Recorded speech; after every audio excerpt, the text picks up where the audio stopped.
بسم اللہ الرحمن الرحیم۔ نبی علیہ الصلوۃ والسلام کی وفات کے بعد سب سے افضل صحابی اور سب سے پہلے خلیفہ حضرت ابوبکر صدیق رضی اللہ تعالیٰ عنہ ہیں۔ حضرت صدیق اکبر رضی اللہ تعالیٰ عنہ وہ شخصیت ہیں، وہ صحابی اور رسول ہیں جن کے بارے میں نبی علیہ الصلوۃ والسلام نے ارشاد فرمایا کہ مجھے جتنا جناب صدیق اکبر رضی اللہ تعالیٰ عنہ کے مال نے نفع دیا اتنا مجھے کسی کے بھی مال نے نفع نہ دیا۔ امام بخاری اور امام مسلم رحمہ اللہ تعالیٰ نقل کرتے ہیں، حضرت جبیر بن مطعم رضی اللہ تعالیٰ عنہ اپنی والدہ ماجدہ سے روایت کرتے ہیں، فرماتے ہیں کہ ایک مرتبہ ایک بوڑھی عورت نبی علیہ الصلوۃ والسلام کی خدمت میں حاضر ہوئی۔ اس نے اپنا مسئلہ دریافت کیا تو نبی علیہ الصلوۃ والسلام نے کہا کہ اگر تمہیں کوئی مسئلہ درپیش ہو تو دوبارہ آ جانا۔ تو اس عورت نے کہا کہ یا رسول اللہ، اگر میں آپ کو نہ پاؤں، اگر آپ کو یہاں پر نہ پاؤں تو میں کس سے اپنا مسئلہ دریافت کروں؟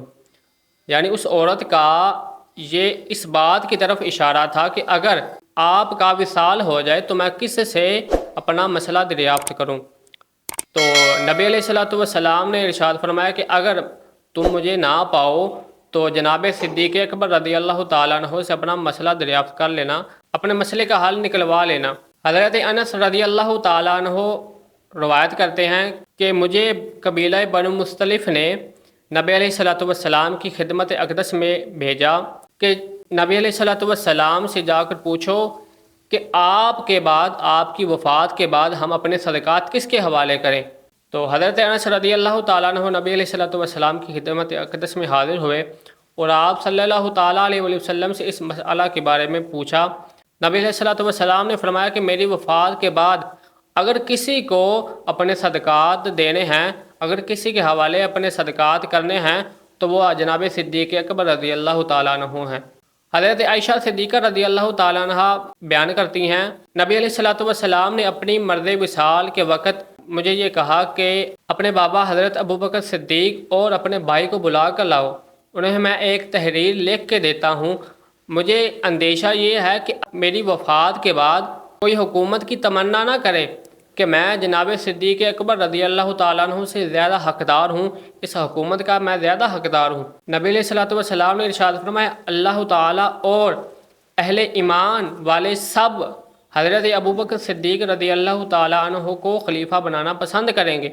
جناب صدیق اکبر رضی اللہ تعالیٰ عنہ کے علاوہ کسی کو بھی اپنا خلیفہ بنانا پسند نہیں کریں گے۔ حضرت عائشہ صدیقہ رضی اللہ تعالیٰ عنہ سے کسی نے پوچھا کہ اگر نبی علیہ الصلوۃ والسلام اپنی ظاہری زندگی میں کسی کو خلیفہ متعین کرتے تو کس کو کرتے؟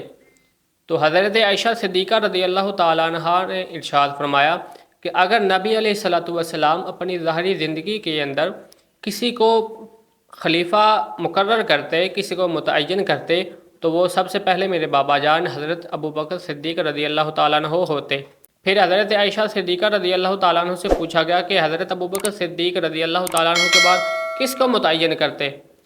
تو حضرت عائشہ صدیقہ رضی اللہ تعالیٰ عنہ نے ارشاد فرمایا کہ حضرت ابوبکر صدیق رضی اللہ تعالیٰ عنہ کے بعد حضرت عمر فاروق رضی اللہ تعالیٰ عنہ کو خلیفہ متعین کرتے۔ تو اس بات سے ہمیں یہ معلوم ہو رہا ہے کہ نبی علیہ الصلوۃ والسلام اپنی ظاہری زندگی میں اگر کسی کو خلیفہ متعین کرتے تو حضرت ابوبکر صدیق رضی اللہ تعالیٰ عنہ کو کرتے، پھر اس کے بعد حضرت عمر فاروق رضی اللہ تعالیٰ عنہ کو کرتے۔